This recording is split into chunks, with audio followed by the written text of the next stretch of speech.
João acordou sobressaltado com o som de um grito ecoando pela casa antiga em Alfama, Lisboa. Era a voz de sua esposa, Maria, misturada a um choro abafado vindo do quarto do filho.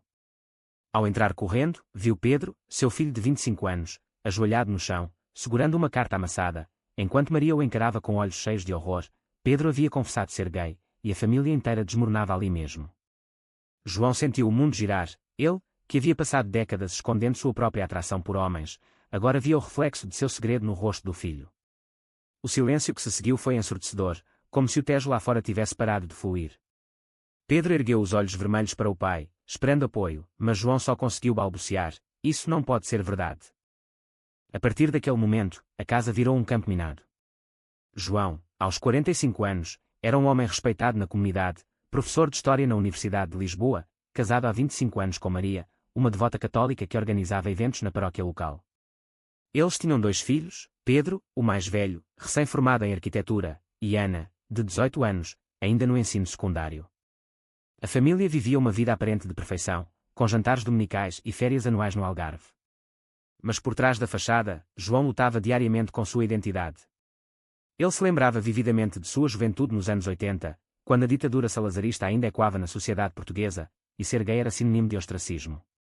Aos 20 anos, ele havia se apaixonado por um colega de faculdade, Miguel, mas o medo o fez escolher o caminho certo: casar com Maria, ter filhos, construir uma carreira. Miguel, agora um arquiteto bem-sucedido em Porto, havia sido relegado a memórias distantes, mas nunca esquecidas. Pedro, por sua vez, havia descoberto sua orientação aos 16 anos, durante um intercâmbio em Espanha. Ele manteve o segredo por anos, namorando garotas para agradar os pais, mas a pressão acumulada explodiu quando encontrou Tiago, um colega de trabalho de 26 anos, com quem começou um relacionamento sério há 6 meses. A carta que Maria encontrou era de Tiago, declarando amor e propondo uma vida juntos. "Eu não aguento mais mentir, mãe", disse Pedro, voz trêmula. Maria, chocada, invocou a Bíblia e as tradições familiares. "Isso é uma fase, uma influência ruim. Vamos rezar para que passe." João observava calado, o coração apertado. Ele sabia que não era fase, era a verdade que ele mesmo negava. Naquela noite, sozinho no escritório, João pegou o telefone e discou o número de Miguel após anos de silêncio. "Preciso falar com você", sussurrou, sentindo o peso de uma decisão que poderia destruir tudo. Os dias seguintes foram de tensão palpável. Pedro se isolou, evitando olhares da família. Ana, confusa, tentava mediar: "Irmão, eu te apoio", mas os pais. Eles são de outra geração. João, dividido, alternava entre raiva e empatia. No trabalho, ele lecionava sobre a Revolução dos Cravos de 1974, falando de liberdade e direitos, mas em casa, hipocrisia reinava. Uma tarde, Pedro confrontou o pai: "Você sempre me ensinou a ser honesto, pai. Porque agora age é como se eu fosse um criminoso." João engoliu em seco, lembrando de suas noites insones sonhando com Miguel. "É complicado, filho. A sociedade não aceita." Mas internamente, ele questionava por que ele aceitara. A pressão familiar veio de todos os lados, tios e avós ligavam, preocupados com o escândalo. Maria sugeriu terapia de conversão, ideia que horrorizou João secretamente. Ele decidiu encontrar Miguel em segredo, marcando um café em Belém. Ao vê-lo após tantos anos, o coração acelerou. Miguel, aos 40, ainda belo com sua barba aparada e olhos verdes penetrantes. "João, o que aconteceu?", perguntou Miguel, tocando sua mão sutilmente. João desabou: "Meu filho é como nós. E eu não sei como ajudá-lo sem me destruir." A conversa com Miguel abriu feridas antigas. Eles relembraram os dias na faculdade, os beijos roubados nas ruas estreitas de Bairro Alto, e a decisão de João de abandoná-lo por medo. "Você escolheu a segurança, João. Mas pagou com sua alma", disse Miguel, agora casado com um homem e vivendo abertamente no Porto. João sentiu inveja e arrependimento. Voltando para casa, encontrou Pedro embalando malas. "Vou morar com Tiago, pai. Aqui não há espaço para mim." João hesitou, mas disse: "Espere. Vamos conversar." Pela primeira vez, ele compartilhou uma fração de sua verdade: "Eu entendo mais do que você imagina." Pedro parou, intrigado.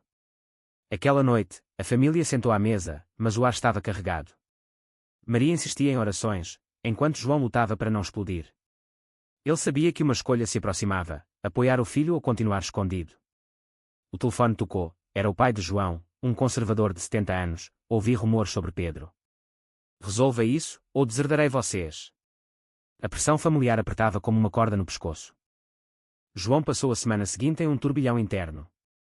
No trabalho, suas aulas sobre direitos civis soavam vazias, ele falava de igualdade enquanto negava a si mesmo. Pedro, morando temporariamente com Tiago em um apartamento pequeno encheado, ligava diariamente, pedindo conselho. Pai, como lidar com a mãe? Ela chora toda noite. João respondia evasivamente, mas cada ligação o aproximava de uma confissão. Miguel, sentindo a vulnerabilidade de João, enviou mensagens: venha ao Porto. Podemos conversar mais. A tentação era grande, mas o medo paralisava. Em casa, Maria organizava reuniões com o padre local, insistindo que Pedro precisava de orientação espiritual. É uma doença, João. Temos que curá-lo. Ele discordava internamente, recordando artigos que lera sobre a APA declarando a homossexualidade não como doença desde os anos 70. Mas calava-se, temendo perder a família. Ana, a caçula, tornava-se aliada secreta de Pedro. Pai, você é historiador. Sabe que as coisas mudam. Apoio. João sentia o conflito ético, educar sobre progresso, mas viver no passado. Uma noite, João sonhou com sua juventude, ele e Miguel dançando em uma festa clandestina durante o carnaval, livres por um momento. Acordou suando, e decidiu agir. Marcou um encontro com Pedro e Tiago em um restaurante à beira-rio. Tiago, um designer gráfico de 26 anos com cabelo loiro e tatuagens discretas, era educado e amoroso. Senhor João, eu amo seu filho. Quero o melhor para ele. Pedro olhava esperançoso. João, tocado, disse, eu apoio vocês. Mas a mãe? Vai ser difícil. Foi um passo pequeno, mas gigante para ele. No entanto, ao voltar, Maria confrontou-o. Ouvi que você se encontrou com eles. Está traindo nossa família. A discussão escalou, Maria acusou de fraqueza, e João, pela primeira vez, rebateu, fraqueza é negar a felicidade do próprio filho. Ela saiu chorando, indo para a casa da irmã em Sintra. Sozinho, João ligou para Miguel, estou pronto para falar a verdade. Miguel respondeu, venha. Eu te ajudo. João viajou para o Porto no fim de semana, coração acelerado. A cidade, com suas pontes e vinhos, evocava memórias. Miguel o recebeu em seu apartamento moderno, compartilhado com seu marido, Luís, um advogado de 42 anos. João, você precisa se aceitar primeiro, disse Miguel, abraçando-o como amigo. Eles conversaram horas, sobre o arrependimento de João, o orgulho de Miguel em viver abertamente, apesar de preconceitos no trabalho. Perdi clientes por ser gay, mas ganhei liberdade. João confessou, eu me casei por medo. Agora, meu filho paga o preço. Miguel sugeriu terapia, e João concordou. Voltando a Lisboa, encontrou a casa vazia, Maria ainda em Sintra, Ana com amigos. Pedro ligou, pai, obrigado pelo apoio. Mas a avó está espalhando boatos na família. O escândalo social começava, vizinhos cochichavam, colegas no trabalho olhavam torto. João sentiu o peso da sociedade portuguesa, ainda conservadora em partes, apesar das leis progressistas como o casamento gay desde 2010. A tensão familiar culminou em uma reunião de família ampliada. O pai de João, Manuel, de 70 anos, veio de Coimbra, isso é vergonha. Pedro precisa se endireitar. Maria, de volta, apoiava, concordo. Vamos mandá-lo para um retiro. Pedro, convidado, defendeu-se, avô, eu sou quem sou. Aceitem ou percam um neto. João, no centro, finalmente falou, pai, lembre-se da revolução. Lutamos por liberdade. Isso inclui amar quem quisermos. Manuel enfureceu-se, liberdade não é depravação. A reunião terminou em caos, com Manuel saindo batendo porta. Maria olhou para João, você mudou. Por quê? Ele hesitou, mas disse, porque eu vejo o erro em negar a verdade. Internamente, a confissão pairava. Naquela noite, João escreveu uma carta para Maria, mas rasgou-a. Em vez disso, procurou um terapeuta em Lisboa, marcando a primeira sessão. O processo de autoaceitação começava, mas o custo era alto, amigos distantes, família dividida. Pedro, fortalecido pelo apoio parcial do pai, planejava apresentar Tiago à sociedade. Eles decidiram ir a um evento LGBT em Lisboa, o Arraial Pride. João, convidado, debateu-se, ir significaria exposição. Miguel o encorajou por telefone, é um passo, João. Ele foi, disfarçado com chapéu, mas viu Pedro e Tiago dançando livres. Inveja misturada a orgulho. Um conhecido viu, João. Aqui. O rumor se espalhou. No dia seguinte, no trabalho, o reitor o chamou, a reclamações sobre sua associação com causas controversas. João defendeu, é pessoal. Mas sentiu o impacto profissional. Em casa, Maria questionou, você foi àquele evento? Por Deus. A briga escalou, ela ameaçou divórcio. João, exausto, confessou parcialmente, eu entendo Pedro porque eu lutei com isso. Maria congelou, o quê? Ele recuou, mas a semente estava plantada. O conflito interno o consumia, revelar tudo ou continuar pagando o preço da mentira. Os meses seguintes foram de transformações dolorosas. João iniciou terapia com doutora Sofia, uma psicóloga especializada em identidade de gênero em Lisboa. Nas sessões, ele desfiava seu passado, a pressão paterna para ser homem de família, o amor por Miguel sufocado, o casamento como escudo. Eu troquei felicidade por aceitação, admitiu. Sofia o desafiava, e agora? Seu filho precisa de um modelo. Pedro, Manuel, enfrentava rejeição no trabalho, clientes conservadores cancelavam projetos ao saberem de sua orientação. É discriminação, pai, desabafou. João, inspirado, ajudou a contatar associações como a ILGA Portugal. Mas o custo pessoal era visível, Pedro emagrecia, estressado. Tiago apoiava, mas discutiam, você merece melhor que essa família tóxica. Pedro defendia, meu pai está mudando. Maria, sentindo o abismo crescer, buscou consolo na igreja. O padre a aconselhou paciência, mas ela via João distante. Uma noite, ela encontrou velhas fotos de João e Miguel na faculdade, abraçados, como amigos. Suspeitas cresceram, quem é esse Miguel? João mentiu, um velho colega. Mas a mentira pesava. Ana, percebendo a tensão, confrontou os pais, vocês estão se destruindo. Apoiem Pedro. Ela, progressista, participava de grupos jovens LGBT na escola. João admirava sua coragem, contrastando com sua covardia. Um dia, Manuel sofreu um infarto leve, no hospital, ele murmurou, não quero morrer com a família destruída por isso. João, visitando, debateu, pai, destruição é negar amor. Manuel cedeu um pouco, talvez eu esteja velho demais. Foi um vislumbre de mudança, mas lenta. O clímax familiar veio no aniversário de Pedro. Ele convidou todos para um jantar em casa de Tiago. Maria relutou, mas foi. A noite começou tensa, Manuel presente, murmurando orações. Tiago cozinhou bacalhau, tentando agradar. Conversas fluíram até Pedro anunciar, vamos nos casar no próximo ano. Silêncio. Maria chorou, não posso aprovar.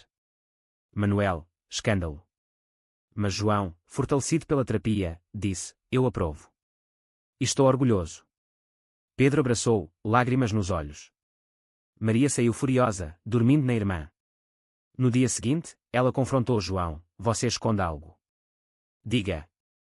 Pressionado, ele confessou, eu sou gay, Maria. Sempre fui. O choque foi devastador, ela gritou, atirou objetos, mentiu por 25 anos. Traidor. João, aliviado e aterrorizado, explicou, casei por medo. Amo você como amiga, mas não romanticamente. Maria partiu para Sintra novamente, pedindo divórcio. O aftermath foi brutal. João mudou para um apartamento pequeno em Bairro Alto, lidando com solidão. No trabalho, rumores afetavam promoções, mas colegas progressistas o apoiavam. Miguel veio visitá-lo, você fez o certo, João. Agora viva. Eles reataram amizade profunda, mas João recusou romance, preciso me curar primeiro. Pedro, grato, visitava frequentemente, pai, você me salvou. Mas a mãe? Maria, processando, iniciou terapia própria. Ana mediava, mãe, ele sofreu também. A sociedade reagia mista, amigos conservadores se afastaram, mas novos círculos LGBT o acolheram. João participou de sua primeira marcha do orgulho em Lisboa, sentindo liberdade aos 45. Mas o preço? Família fragmentada, finanças apertadas com divórcio iminente. Manuel, recuperando, ligou, filho, errei. Venha-me visitar. Uma reconciliação tímida começou. Pedro e Tiago prosseguiam com planos de casamento, enfrentando preconceitos. Um cliente cancelou um grande projeto de Pedro por razões pessoais. Irado, Pedro processou por discriminação, com apoio de Luís, marido de Miguel. João testemunhou, meu filho merece igualdade. O caso ganhou mídia local, expondo a família. Maria, vendo na TV, refletiu, talvez eu esteja errada. Ela retornou para uma conversa civil com João, não perdoa a mentira, mas entende o medo. Eles acordaram separação amigável, priorizando filhos. João, livre, começou a namorar discretamente um homem de 48 anos, Carlos, um professor como ele. A vida reconstruía-se, mas cicatrizes permaneciam. O conflito ético persistia, foi certo esconder por tanto tempo. O dano aos entes queridos justificava. Com o divórcio finalizado, João enfrentava uma nova realidade. Aos 46 agora, morando sozinho, ele redescobria prazeres simples, caminhadas pelo castelo de São Jorge, lendo livros sobre história que era. Carlos, seu novo interesse, era paciente, não apresse, João. Eles se encontravam em cafés, conversas profundas sobre vida e amor. Mas sombras do passado assombravam, ligações de Maria discutindo custódia de Ana, embora ela tivesse 19. Ela precisa de estabilidade, dizia Maria. João concordava, mas sentia culpa. Pedro, preparando o casamento, incluía João nos planos, você será padrinho. Orgulhoso, João aceitava, mas temia reação familiar. Manuel, melhorando, surpreendeu, irei, se Pedro quiser. Um gesto de aceitação. A sociedade portuguesa, progressista em leis mas conservadora em costumes, testava-os. No trabalho, João recebeu uma denúncia anônima por influência inadequada em alunos. O reitor investigou, mas arquivou, é difamação. Ainda, o estresse afetava sua saúde, insonias voltaram. Terapia ajudava, você pagou caro pela autenticidade, mas ganhou paz. Miguel e Luís visitavam, formando um círculo de apoio. Uma noite, Miguel confidenciou, podíamos ter sido nós, João. Ele respondeu, mas agora somos amigos. Isso basta. Pedro enfrentava batalhas próprias, o processo contra o cliente arrastava-se, drenando energia. Tiago ancorava, juntos superamos. Mas discussões surgiam, sua família ainda nos machuca. Pedro defendia, estão mudando. O casamento de Pedro aproximava-se, marcado para uma quinta no Douro. Convites enviados, respostas mistas, tios conservadores declinavam, amigos apoiavam. Maria hesitava, irei, mas não aprovo. Ana animada, vai ser lindo. João ajudava nos preparativos, sentindo redenção. Um dia, confrontou Manuel, pai, por que demorou tanto para aceitar? Manuel admitiu, medo do desconhecido. Como você. Uma ponte construída.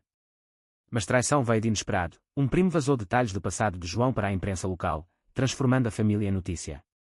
Professor gay engana a família por décadas. João, humilhado, considerou-se esconder novamente. Pedro o incentivou, não recue, pai. Isso nos fortalece. A mídia trouxe aliados, ativistas ofereceram suporte, aumentando visibilidade. No dia do casamento, tensão pairava. A quinta, com vinhedos ao fundo, era pitoresca. Pedro e Tiago, em ternos elegantes, trocavam votos. João, ao lado, via Maria chorando discretamente. Manuel, presente, apertou sua mão, orgulhoso de vocês. Mas o clímax veio quando Pedro prendeu um pino arco-íris na lapela de João, para você, pai. Seu orgulho escondido. João, emocionado, chorou, anos de negação culminando ali. Maria aproximou-se pós-cerimônia, talvez possamos ser amigos. Uma trégua. Carlos, convidado, sussurrou, você merece isso. A festa seguiu, com danças e risos, mas João refletia o custo, amizades perdidas, carreira abalada, mas família reconectada de forma autêntica. Pós-casamento, a vida estabilizava. João publicou um artigo sobre história que era em Portugal, ganhando reconhecimento. Pedro e Tiago adotaram um cão, planejando família. Maria, solteira, viajava, redescobrindo-se. Ana entrava na universidade, estudando psicologia. Manuel visitava mais, compartilhando histórias. Mas ecos de dor permaneciam, João questionava escolhas passadas. Em uma sessão de terapia, Sofia perguntou, foi certo esperar tanto? Ele respondeu, não, mas aprendi. O conflito moral persistia, mas a awakening coletiva trazia esperança. João, agora aos 47, olhava para trás com mistura de arrependimento e gratidão. Sua vida em Lisboa fluía, relacionamento estável com Carlos, aulas inspiradoras, ativismo sutil na comunidade LGBT. Pedro e Tiago, casados há um ano, anunciaram planos de adoção. Seremos pais, pai. João sorria, mas lembrava seu próprio papel paterno falho. Maria, reatando laços, jantava ocasionalmente com eles, aprendia a aceitar. Manuel, aos 72, escrevia memórias, incluindo capítulos sobre tolerância. Ana, formada, trabalhava em ONGs de direitos humanos. A família, outrora fragmentada, reunia-se em feriados, conversas honestas substituindo silêncios. Mas desafios surgiam. João enfrentou preconceito em uma conferência, um colega o atacou verbalmente. Hipócrita. Ele rebateu, melhor tarde que nunca. O incidente reforçou sua resiliência. Miguel, visitando com Luís, celebrava, você inspirou muitos. João refletia, o preço da autenticidade, divórcio, exposição, valera pela liberdade. Pedro, bem-sucedido em arquitetura, liderava projetos inclusivos. Tiago complementava, mas confidenciava a João, às vezes, o passado assombra. João aconselhava, em frente, como eu. Um ano após o casamento, uma crise testou-os, Manuel recaiu em saúde, pedindo que João gerenciasse a herança. Conservadores na família contestaram, ele não merece, por sua vida. João lutou legalmente, com apoio de Luís. Venceu, mas o stress cobrou, um leve ataque de pânico. Terapia ajudou, você pagou caro, mas mudou gerações.